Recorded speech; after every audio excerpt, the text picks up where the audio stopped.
Welcome to Samba Samba. Enjoy the video. You begin by confirming hardware compatibility. Check your key type, USB-A, USB-C, NFC, and device drivers. Once done, enable two-factor authentication on the account so the security key becomes an option. Make sure you keep recovery codes or a backup authenticator. Now go to the service's security or login settings and select Add Security Key.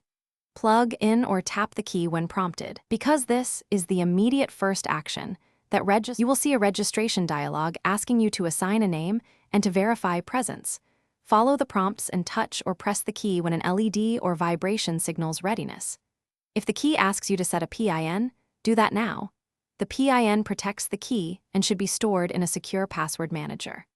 Once registered, test signing in immediately on the same browser to confirm the public key credential works, because early verification prevents lockouts later.